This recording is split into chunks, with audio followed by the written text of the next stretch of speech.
Terima kasih Ustadz Usman. Assalamualaikum warahmatullahi wabarakatuh. Alhamdulillahil karimir rahman, allamal Qur'an, khalaqal insan, allamahul bayan. Asyhadu an la ilaha illallah wa asyhadu anna Muhammadar Rasulullah.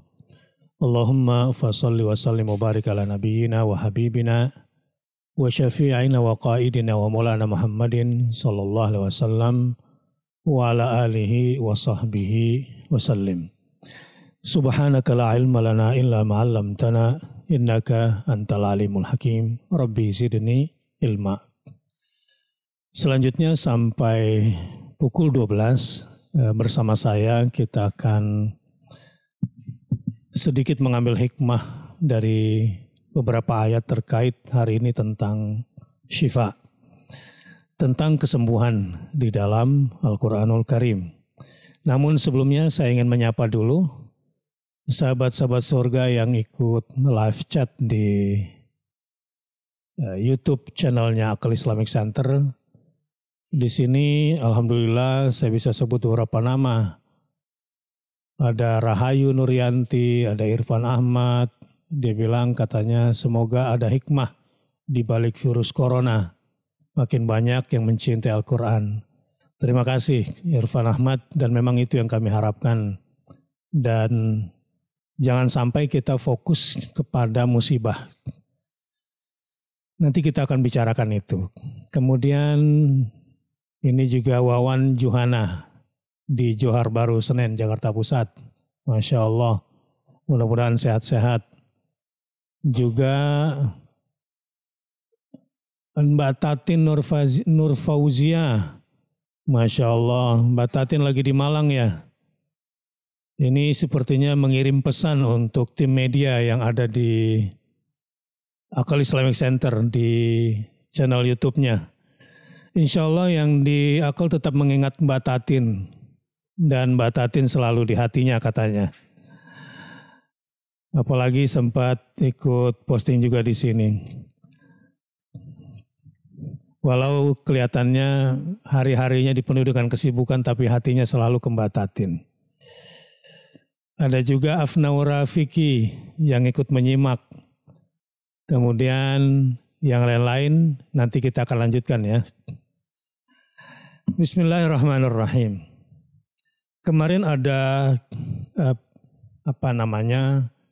meme dan sebaran penting yang disebarkan oleh Akal Islamic Center.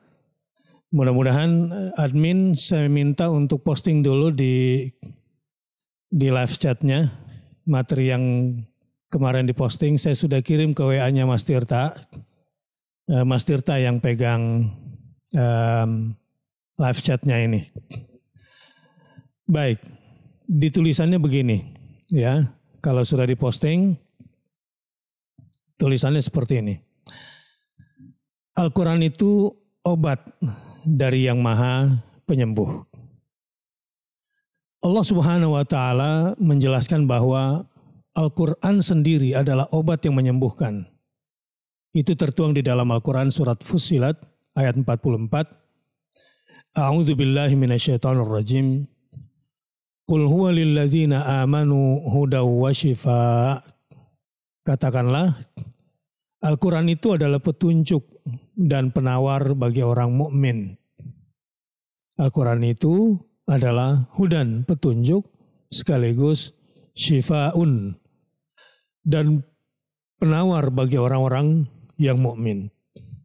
Tetapi menariknya, di ayat lain di surah An-Nahl, di ayat 69, di sini Allah bercerita tentang madu yang keluar dari lebah. Dan madunya menjadi obat. Coba lihat ayatnya. Yakhruju min butuniha syarabum mukhtalifun alwanuhu fihi shifa. Dari perut lebah itu keluar minuman atau madu yang bermacam-macam warnanya.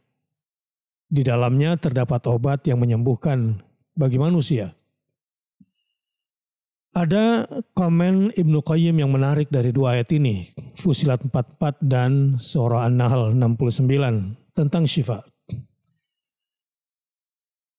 Kalau Al-Quran, zatnya sendiri, dirinya sendiri sudah menjadi penyembuh. Sementara lebah, hanya madunya yang disebutkan di dalam Al-Quran menjadi penyembuh, dan itu sudah terbukti. Walau belakangan ada juga terapi sengat lebah yang katanya juga punya efek kejut di syaraf manusia, sehingga memberikan rangsangan tersendiri dan memberikan kesembuhan untuk beberapa penyakit tertentu. Namun itu tidak disebutkan di dalam Al-Quran. Jadi yang kita bicarakan pada saat ini adalah Al-Quran sebagai syifa. Kata Ibnu Qayyim, sesuatu yang disebutkan Allah Azza wa Jalla bahwa zatnya sendiri adalah obat yang menyembuhkan tentu lebih utama daripada sesuatu yang disebutkan bahwa di dalamnya terdapat obat yang menyembuhkan. Pasti, misalnya begini, Al-Quran ini dia sendiri syifaun, namanya syifa. Sementara di sana namanya lebah, hewan. Syifa mengeluarkan syifa. Jadi dirinya syifa dan yang keluar darinya juga syifa. Tentu jauh lebih hebat daripada lebah yang mengeluarkan madu dan madu sebagai syifa. Jadi lebah dirinya sendiri bukanlah obat yang sesungguhnya. Walaupun saya katakan tadi ada manfaat lebah sebagai lebah. Tetapi sebagai syifaun yang sesungguhnya disebutkan oleh Allah tidaklah sedahsyat syifaun yang ada di dalam Al-Quranul Karim. Nah, disinilah kita berbicara lebih jauh, mentadaburi dua ayat syifa ini. Baik, kemarin sudah kita bahas sekilas tentang Al-Quran sebagai syifa. Tetapi hari ini sedikit makna yang ingin saya kembangkan adalah bahwa ada yang menarik. Termasuk ini juga ide kenapa kita mengkampanyekan program ngaji dari rumah. Khatam 2 juz per hari sampai 15 hari ke depan. Namun karena hari ini ada perkara teknis sedikit, jadi kita agak lambat memulai dan tempo korinya juga nikmat sekali membacanya. Sehingga kita akan lanjutkan nanti setelah sholat zuhur. Ya nggak apa-apalah, makan siangnya telat dikit, asalkan makanan rohaninya tidak telat. Social distance penting, ya, tetapi jangan social distance dengan Allah Subhanahu wa Ta'ala. Berjarak dengan manusia bagus, karena fudulul mukhalatah, terlalu banyak gaul bisa mengeraskan hati. Dalam kondisi seperti ini tidak boleh berpisah dengan Allah, tidak boleh berjarak dengan Al-Quranul Karim. Baik, jadi insya Allah nanti program terapi melindungi diri dan menyembuhkan diri 1 juz lagi kita lanjutkan setelah sholat zuhur insya Allah. Nah sekarang ada yang menarik. Katanya obat atau vaksin virus ini belum ditemukan. Tetapi yang sembuh sudah banyak. Yang sembuh sudah banyak. Nah kalau kita mau berpikir lebih jauh, berarti sudah ada obatnya dong. Memang sudah ada. Apa itu? Imunitas tubuh. Daya tahan tubuh. Ini adalah obat dari semua obat di badan kita yang telah Allah berikan kepada kita semua. Wa fi anfusikum afala tubsirun. Al-Quran yang menggambarkan itu agar kita senantiasa bercermin pada diri sendiri. Bahwa di dalam dirimu ada banyak ayat-ayat Allah Subhanahu wa Ta'ala. Kenapa kamu tidak melihatnya? Tentu dengan mata pengetahuan, dengan mata analisis, sekaligus juga mata pengalaman hidup. Allahu Akbar. Wa fi anfusikum afala tubsirun. Di dalam dirimu ada banyak ayat-ayat Allah, termasuk obat yang sudah Allah turunkan kepadamu. Ya, sekarang konon sedang dikembangkan dan ditemukan oleh para pakar vaksin Ebola. Kelihatannya secara properti Ebola ini bisa menjadi solusi pengantar menuju ditemukan vaksin hakiki buat corona ini. Ya bagi para ilmuwan ini sebuah kegembiraan. Katanya ada kemiripan. Walaupun Ebola terjadinya di Afrika, tidak pernah terjadi di Indonesia, insya Allah. Kalau saya tidak salah. 1-2 mungkin ada, tetapi penyebaran virus Ebola ini banyak di Afrika. Nah, di Afrika sedang dikembangkan obatnya. Tapi saya kembali lagi, kok bisa ya? Katanya potensi kesembuhan orang-orang yang terserang virus ini 2-4%. Berarti maksud saya yang wafat. Yang wafat akibat ini 2-4%. Sehingga potensi untuk sembuh adalah sekitar 96% atau katakanlah 95%. Ini masih terlalu besar peluang untuk sembuhnya. Nah, pertanyaannya, dari mana lagi itu? Katanya belum ditemukan vaksin, tetapi 95% orang-orang sudah disembuhkan dari penyakitnya. Percayalah, makan makanan yang kita makan itu adalah obat. Sehingga dalam pepatah Arab dikatakan bahwa makanan sebagai obat kadang fungsinya seperti sihir. Anda bayangkan pasien ingin sembuh tapi tidak mau makan. Saya kira berat kemungkinannya. Jadi ketika kita makan sebagai obat, maka itu akan besar pengaruhnya bagi kesembuhan yang kita harapkan. Nah, Allah Ta'ala yang di dalam Al-Quran banyak sekali menjelaskan tentang makanan. Ya, ayat-ayat tentang makanan di dalam Al-Quran, mana yang boleh dimakan, mana yang tidak boleh dimakan, tentang halal dan thayyib misalnya. Bahkan perkataan para nabi, kulu min rizqillah misalnya, makanlah dari makanan yang direzekikan oleh Allah Subhanahu wa taala. Allah itu thayyib dan hanya memberikan yang baik. Tadi kita membahas misalnya soal madu. Nah, saat-saat seperti ini perhatikan makanan kita. Ya, ingat kita sedang dalam kondisi tidak biasa. Kita tidak usah takut, tapi kita harus waspada. Bahwa saat ini kita sedang dalam kondisi luar biasa. Untuk itu, daya tahan tubuh kita harus ditunjang oleh makanan dan memilih makanan. Terutama makanan yang halal, makanan yang thayyib, makanan yang sesuai dengan syariat-syariat Allah Subhanahu wa taala. Tentu banyak sekali dan cuma sedikit yang diharamkan oleh Allah Subhanahu wa taala. Dan ingat, beberapa penelitian mengatakan bahwa penyebab virus ini diantaranya adalah akibat manusia yang sudah kehilangan kasih sayang, lalu kemudian menyiksa hewan dalam membunuhnya, tidak melalui proses yang digambarkan oleh Islam, misalnya dengan menyebut nama Allah dan menyembelih dengan pisau yang tajam. Ada di antara mereka yang memukul kepala anjing, memukul kepala kera, memukul kepala babi. Tersiksa mereka. Sampai kemudian mereka menjerit-jerit.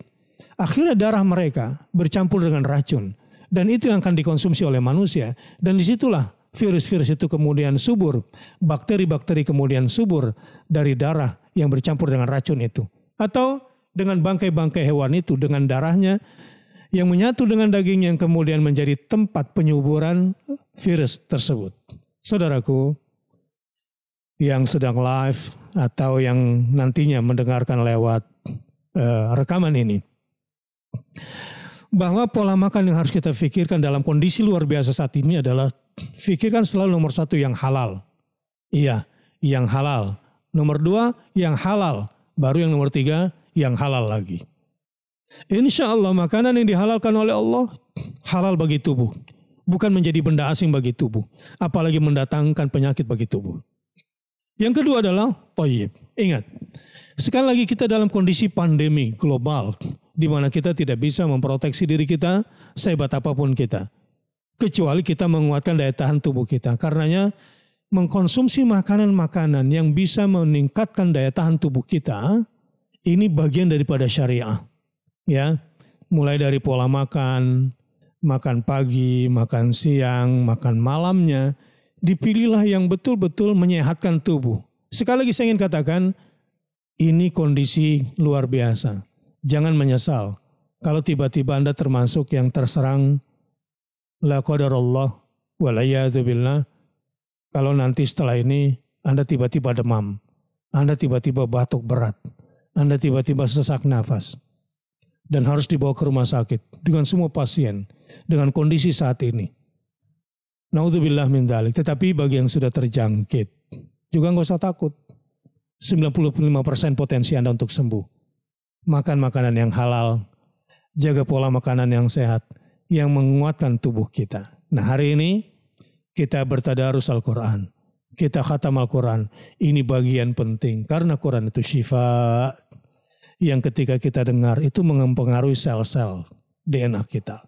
Mempengaruhi sel-sel darah kita. Dan suara-suara yang berulang-ulang ini menimbulkan kekuatan tersendiri pada darah kita secara positif. Dan memberikan kekuatan iman tentunya pada kita untuk siap menghadapi berbagai kondisi-kondisi lainnya. Inilah Al-Quranul Karim. Saudara-saudaraku, saya coba baca lagi barangkali ada pertanyaan.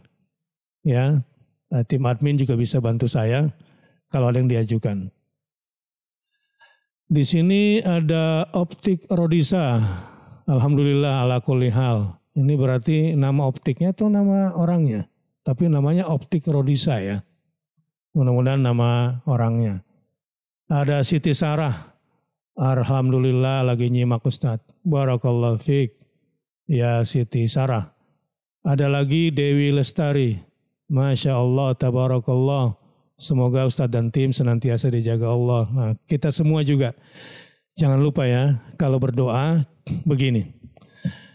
Jangan lupa. Allahumma gfir lil muslimina wal muslimat. Wal mu'minina wal mu'minat. Sebab ketika kita memintakan ampun atas dosa-dosa muslimin dan muslimat, mukminin dan mukminat, diteruskan al-ahya minhum wal amwat, bukan cuma berefek pada diampunkannya dosa. Orang kalau dijauhi dosa, berarti dijauh dari wabah, dijauh dari musibah, dijauh dari berbagai macam kesialan. Nah, ketika kita mendoakan saudara kita seperti itu, berarti kita juga sudah ikut memproteksi saudara-saudara kita. Di sini terakhir saya lihat ada Zara. Ya, Assalamualaikum. Waalaikumsalam warahmatullahi wabarakatuh. Ada lagi Sekolah Islam Atira Makassar. Masya Allah. Semoga seluruh guru-guru di Makassar, khususnya di Sekolah Atira dan siswa-siswinya yang mungkin barangkali sedang libur, moga-moga selalu dalam lindungan Allah dan penjagaan Allah Subhanahu wa Ta'ala dan jaga kesehatannya. Saya lanjut. Bahwa perhatikan pola makan, halalan, thayyiban. Nah yang ketiga, perhatikan gaya hidup. Saya perhatikan belakangan ini karena mungkin besok libur, tidak sekolah, yang kerja juga merasa besok tidak piket, akhirnya tidak menjaga tidur malamnya, begadang. Nah, subuhnya hilang. Nah, makannya terlambat. Kacau semua gaya hidupnya. Yang begini nih berpotensi untuk terserang. Karena hidupnya kacau. Justru pada kondisi seperti ini pola hidup kita atur betul. Cukup tidur, cukup istirahat. Kita mengisolir diri sebetulnya sedang menjalankan syariat Rasulullah SAW. Di mana kita tidak boleh lari dari ta'un. Tapi kita juga tidak boleh lalai tentunya di dalam kondisi at-ta'un seperti ini. Karenanya pola hidup sehat, ya, cukup istirahat, cukup tidur, ya, cukup makan, cukup olahraga. Ini hal penting untuk dijaga. Karenanya bukan cuma makanannya tetapi gaya hidupnya. Hati-hati. Saya sering berkata juga bahwa virus ini makhluk hidup. Yang kita perhatikan bukan cuma perasaan orang atau hewan. Kalau kita juga kemudian meremehkan, melalaikan, Allah marah sama kita. Dan virus itu juga tahu orang yang menantang dirinya. Wal'iyadzubillah. Tetapi kalau kita sudah memproteksi diri dan kita berusaha, lalu tawakal, la qadarullah kita sakit, mudah-mudahan itu pengampunan dosa buat kita semua. Kalau kita meninggal, at-ta'un syahadah ala kulli muslimin. Ta'un atau wabah ini, pandemi ini, bisa menjadi penyebab seseorang syahid. Dan bukankah itu kerinduan setiap para pejuang Islam untuk mati di jalan Allah Subhanahu wa Ta'ala. Jadi pola hidup sehat. Saran saya, perbanyak porsi ibadah dalam kondisi seperti ini.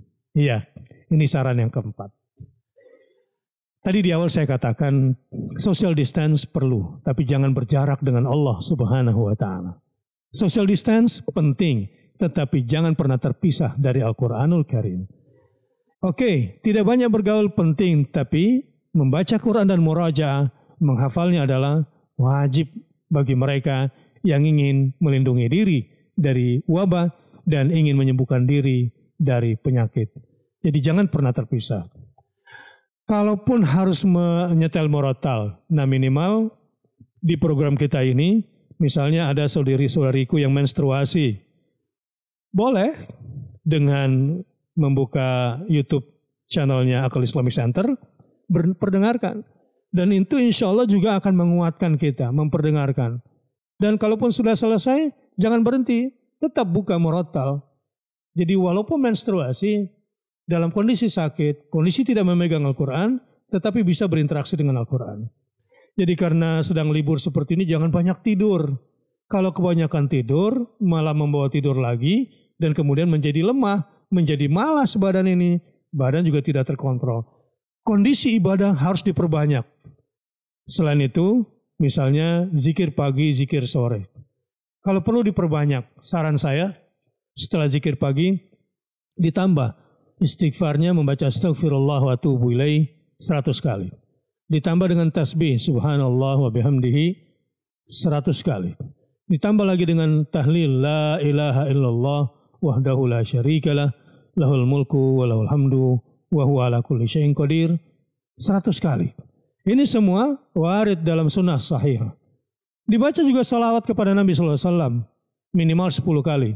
Allahumma salli wa sallim ala nabiyyina Muhammad wa ala ali Muhammad. Ditambah lagi kalau perlu 100 kali. Allahumma salli ala Muhammad wa ala ali Muhammad. Ditambah lagi hasbiyallah la ilaha illahu alaihi tawakkaltu wa huwa rabbul arsyil azim. Ini semua dibaca ya di saat-saat social distance seperti ini. Kemarin juga saya katakan bahwa Imam Syafi'i mengatakan tidak ada zikir paling baik untuk dibaca pada saat pandemi seperti ini, kecuali apa?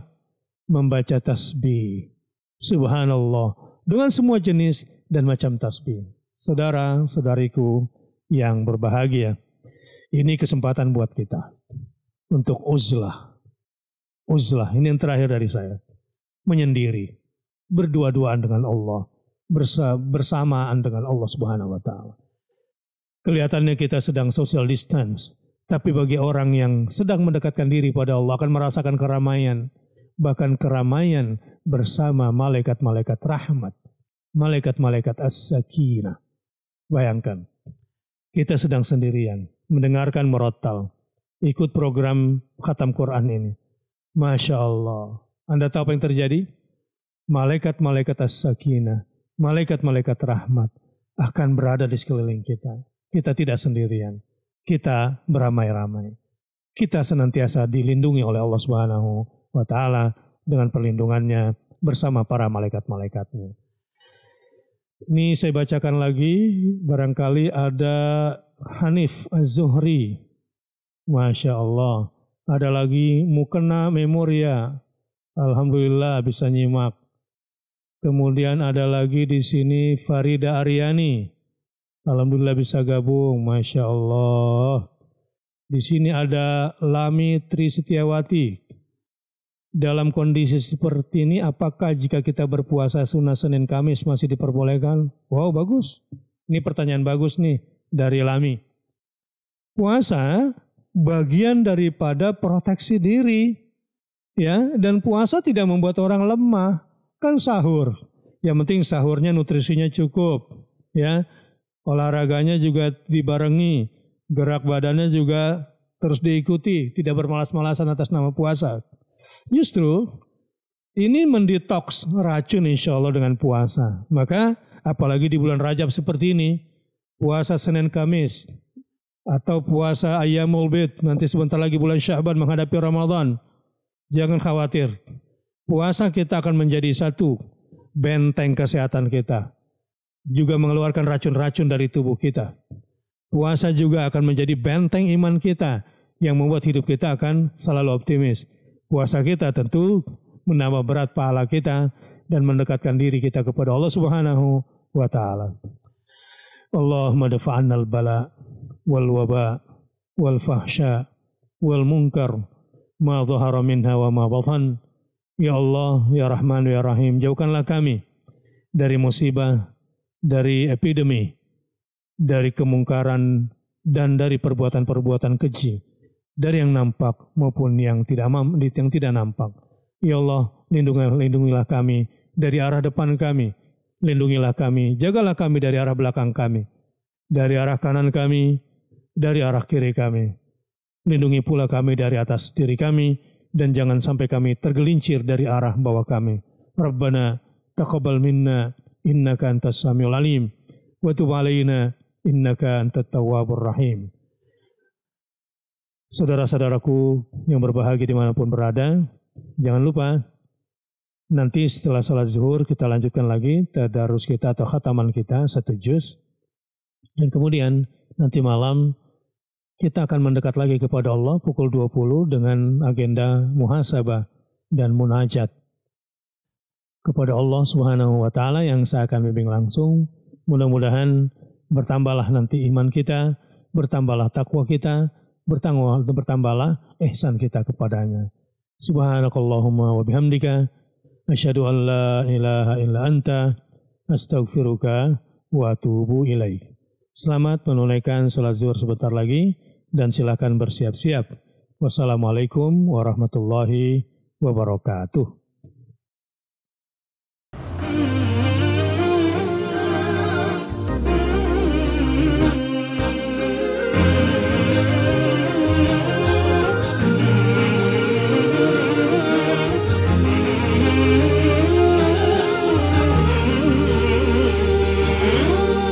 رحلة تطوي الدروب بين المدائن والشعوب.